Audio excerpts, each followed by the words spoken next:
Live from downtown Detroit, home of WDIV and Click on Detroit, Local 4 News at noon starts now.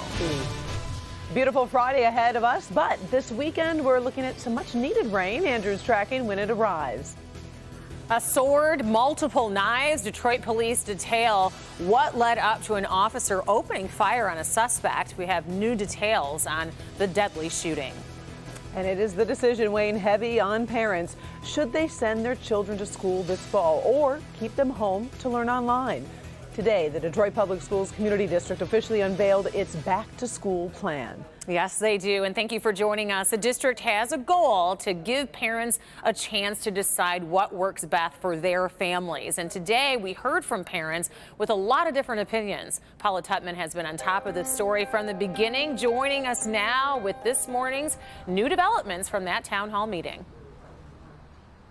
Hi, Karen and Rhonda. I think the important thing to remember right now is the word choice. This district has been very clear that it has wanted parents to have the choice to have face-to-face learning or remote learning all along. Now, they're facing some challenges in that, but they're full steam ahead in giving parents this choice. What we're seeing with parents right now is what's happening all over the nation, and it's basically the manifestation of watching parents turn themselves into human pretzels as they try to excruciatingly decide what is best for their children and their families in terms of safety, health, as well as education. Parents have these choices. Now, we have seen, certainly for ourselves at the Detroit Public School Community District in their summer school, which has been kind of like their test run, the distancing, everybody has to wear masks. They have temperature checks. Teachers have to test negative just to come to school. However, there are parents who are still very, very uneasy. Edmondson happens to be a unique school. It is a Montessori school. It's the only wall-to-wall Montessori school in DPSCD. And so they learn socially in groups, and I know it's hard for them to do that with masks on, with working with different tools. So I'm keeping him home so that, until they have different conversations with teachers and the administration to come up with a sufficient plan, then he'll be at home. So here's what really needs to happen right now. The district is asking parents. Remember, this is a huge district, the largest in the state, 51,000 students, and they're asking parents to complete those surveys, basically declaring by August 21st at the latest whether or not they're going to do face-to-face or in-person so they can plan. Keep in mind, they still need to figure out teachers. Those classes cannot be more than 15 students per classroom. The kids are not going to be moving around, but they also need to know and make sure that they've got enough devices for all of the students to do the remote learning. So there are a lot of moving parts here, but here's the thing to remember. School for Detroit starts in exactly 1 month from today, August 31st, and there's a lot that has to happen so that children continue to get educated.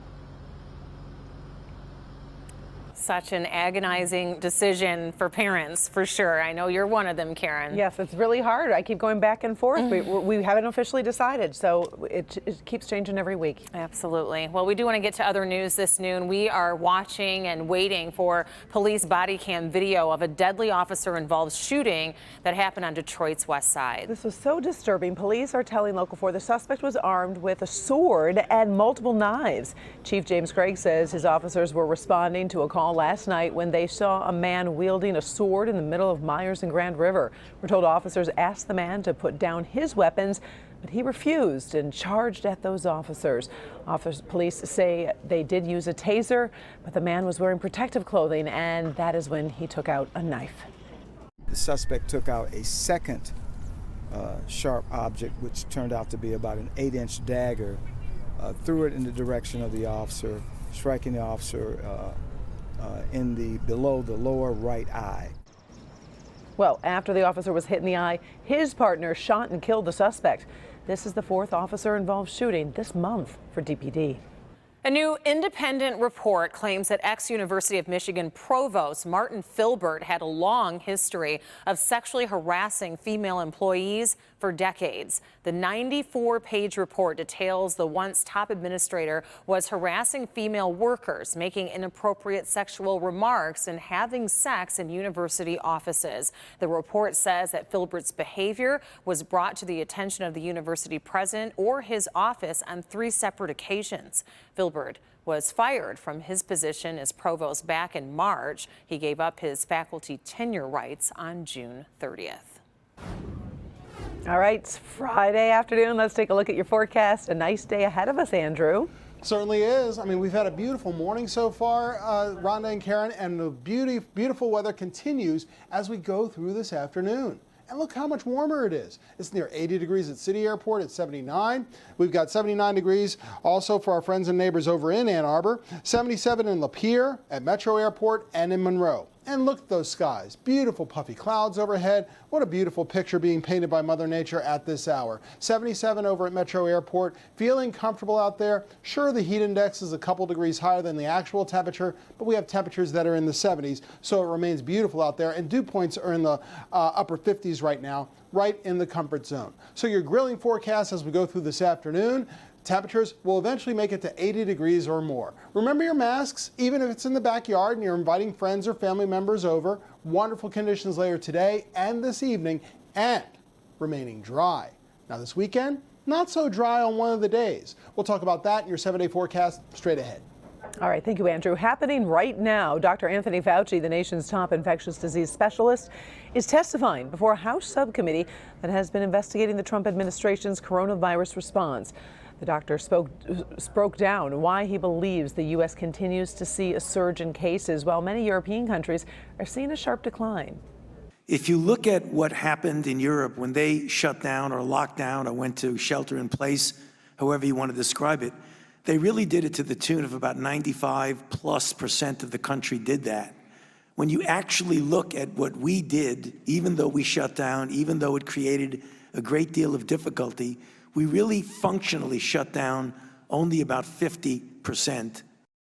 Dr. Fauci also told lawmakers that doctors and scientists are in the middle of vaccine trials. He says he is cautiously optimistic and that he doesn't think it's a dream to say a vaccine could be ready by the end of the year. New coronavirus outbreaks are fueling a number of hot spots across the nation, and health experts are warning that several areas need to take quick action to get this virus under control. It comes as new studies reveal how children can spread the disease. Miguel Almaguer, he reports on it all. As the COVID death toll rises to its highest level in months, at one point this week, roughly 1 American died every minute. In Florida, where Nurse Grover Street is on the front lines, the state broke its single-day record for COVID deaths for a 3rd straight day. This is really an apocalyptic time for us. In Texas, home to the most fatalities in the country this month, this emergency room doctor says he's fighting 2 wars.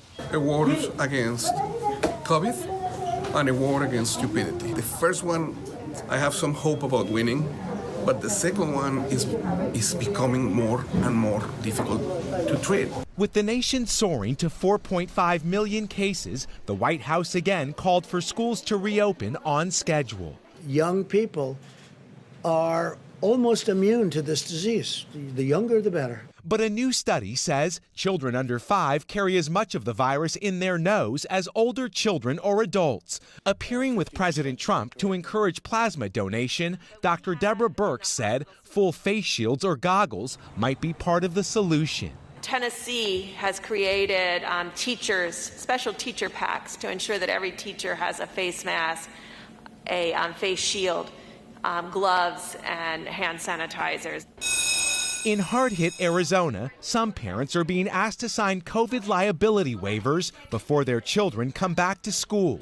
But art teacher Marcy Warner decided to retire instead. I love those kids and where I taught and what I did, but I'm not quite willing to die for them. Excruciating choices in widespread uncertainty, with lives and livelihoods on the line. Miguel Almaguer, NBC News, Los Angeles. All right, thank you, Miguel. Closer to home, a triple shooting is under investigation at this hour. This is going on in southwest Detroit. And we are told that 3 people were talking on South 4th Street near West Outer Drive overnight when someone drove by and started shooting. A 26-year-old man is in critical condition. 2 other men are stable at the hospital, and no word on the suspect. Michigan State Police say they're finding more illegal guns in traffic stops this year, and they just found another one in Macomb County. State Police say a car was stopped for speeding and failing to use a turn signal as it exited I-94 at Harper in Harrison Township last night. Well, the trooper found an unregistered pistol in his glove box. The 25-year-old man from Cleveland was arrested. Police say he was also driving on a suspended license. We now know what caused the death of beloved TV host Regis Philbin. Coming off what a medical examiner report reveals about his health. Plus, a hurricane approaches Florida, how people are preparing as areas like Puerto Rico already feel the storm's wrath. We'll be right back.